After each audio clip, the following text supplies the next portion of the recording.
Hey guys, have you ever asked yourself how you can build your very first smoker if you don't have a lot of money? Well, hey, today's podcast is titled just that, how to build your first smoker on a very tight budget. Stay tuned. You're listening to the PitMaster Secrets podcast.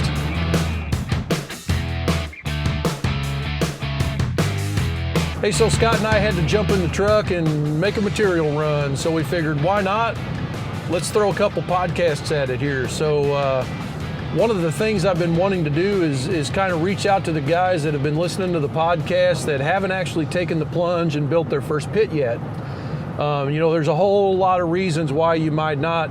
The most significant one is we may not even have the money to do this. Like that 250-gallon propane tank sitting out there in the driveway, cooking a bunch of meat, building that big offsetter, reverse flow, whatever.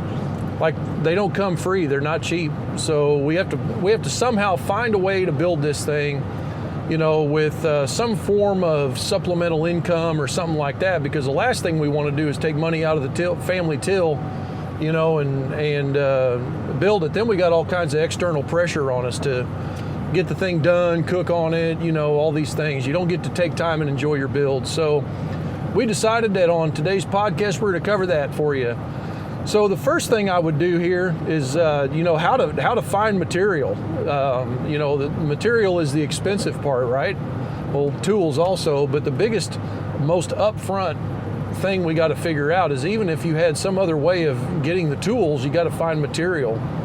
So there's three different ways that, little tips that you can use to help you figure out how to get your materials here. So the first one is actually kind of fun. It's one of my favorite ways. It's called the scavenger hunt. So over the years, I have had a knack for looking at something and being like, man, that thing looks like a smoker. So you could just be driving down the road, looking out the window, like you see all these places on the side of the road, and somebody's going to have a junk pile sitting there that might have tanks or pipe or, something like that out there that you can use. There's also salvage yards and stuff like that you can go to. But the scavenger hunt aspect, it takes time. You can take your time and start gathering up materials, rounding stuff up. I talk to people all the time that's like, man, I got a real good deal on this trailer. He might have spent $100 to buy a used trailer instead of spending $400 for all the materials to build his trailer, like the axles and stuff. So he was able to salvage out, just go on a scavenger hunt and find stuff to help him build with. Another pretty good way of approaching it is called the buddy deal. The buddy deal is kind of a 50-50 thing in my opinion. Just depends on how good of buddies you got. You can sometimes barter. Let's say that your buddy is in the propane tank, business. He works for a propane company or something like that. Well, a lot of times you might be able to swap him some kind of a favor or, maybe owe him a buddy deal in the future, kind of the favor program. If you can sometimes work your way in like that and come up with your material. Maybe a pipe yard or something that you got a buddy that works there that they got something that they're going to try to salvage out or something, you might be able to work through him. Sometimes it takes some time here too, so it's really a question of time or money, I suppose. And then the third way is, like I said, salvage. You can actually go out if you've got a little bit of pocket cash that you can use. You can go out and start looking at these junk yards and scrap yards and stuff like that, maybe comb through Craigslist, those kind of things. And you can usually come up with somebody that's got something that they don't even know it's worth using for building a cooker. They're just trying to get rid of some scrap and get some pocket change themselves, So you can start there. The most critical component of the entire operation is to get your part that you're going to use for the cook chamber. So that's kind of what you'll be doing there. So the second thing we got to think about is how to find money, because at some point you're not going to be able to salvage 100% of everything or scavenger hunt everything for your build. You're going to at some point need to come up with some money to fund the operation. whether that be for, welding wire or something like that, whatever you got to buy, filler rod and stuff. So, the first thing you can do is just like look around you, what's laying around that you don't need. You can salvage those things and turn them into cash. For instance, clean out the attic, clean out the garage, start flipping the things. Like, personally, I got like a boatload of decoys, duck decoys and stuff. That would be the first thing that would go. I love duck hunting and all that, but I ain't done it for 5 years or so. And, those things are a little outdated anyway. I could always get new stuff when I'm ready. So you kind of wind up prioritizing your hobbies and then turning the stuff that you don't need into cash, There's also this concept that, we've used quite a lot in the Smoker Builder business, actually, called she money. When I started out, like you have to say air quotes when you say she money. When I started out, the barbecue part of my life was 100% hobby and entertainment, and I already had another business, and basically all the money, guess where it went? It went to Mama.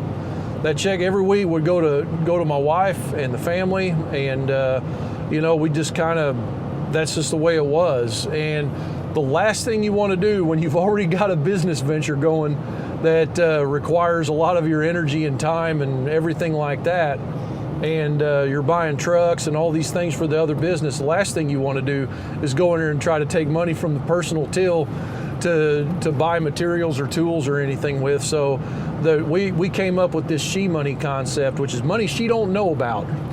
So what you do there is you leverage some other thing that you got, some other gig that you got going.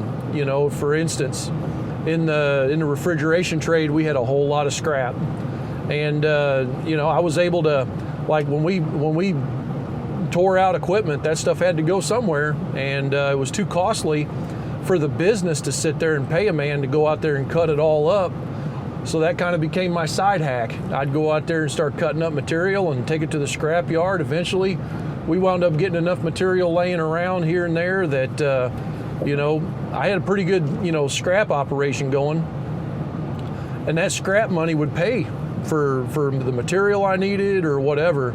So you wind up coming up with ways to make something from nothing is kind of what that means.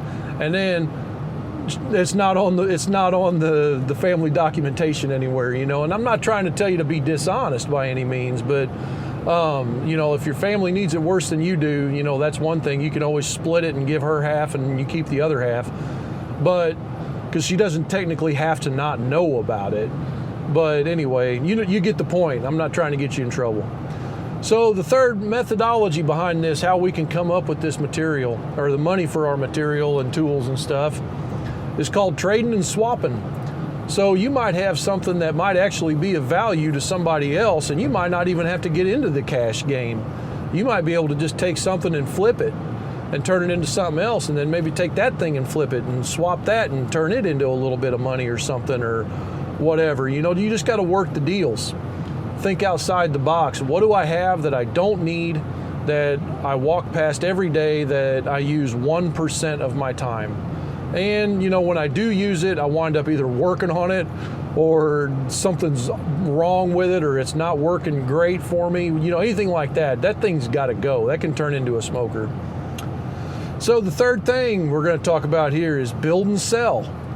This is another way to finance your build. So you may be trying to build up the cash to build that 250 gallon or 500 gallon reverse flow on a trailer, let's say, which is going to be a lot of material, a lot of money. And, you just don't have enough capital to start that. And you really don't, the trade and swapping thing ain't happening fast enough for you. But maybe you've accumulated enough assets or materials or cash and she money that you could actually start a smaller build.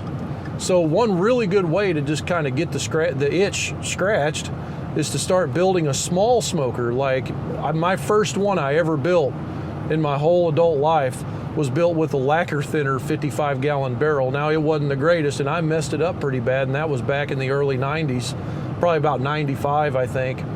And I don't even know whatever happened to it. I think it got hauled off, but anyway, then my second pit I ever built was out of 2 air tanks out of the back of a truck. And you can actually see that build on the forums, SmokerBuilder.com/forums, under my first pit. And anyway, when you get started, you know, there's totally nothing wrong with finding something small to start with, building that, and then just straight up selling it. Maybe somebody else has the money and they're willing to pay you to build it. That's another option there. So you can always start with, you know, small pits that don't cost a lot of money to fabricate, you know, or you could even just do it for somebody else, buddy deal your way that way. You get to learn how to build, and you get a little bit of pocket change to be able to finance your next build. So those are all good tactics. So anyway, guys, I really appreciate you listening to the podcast. I hope you find value in this every week. One thing I want to throw in here just that you will find helpful in your journey is this thing we call the Build With Us online course. So if you go to SmokerBuilderMFG.com, in the main page there's a little red bar and it says online course. Click that, or you can find it down in the comments or description on this video/podcast. And you know, get in there. It's an online class that you have lifetime access to, that we're always adding to. Every 2 to 3 weeks we put a new video in there. It's literally us building a smoker and showing you all of the different stuff, everything from how to run a CNC plasma table, the basics of it, all the way up to have general fabrication and the entire build of a smoker. So get on over there and get your start that way. It's easier to learn by watching, I think. And you know, you've also got us. We're here to help you. So anyway, we appreciate you. Make sure and subscribe. If you don't mind, leave us a review, and we'll see you next time.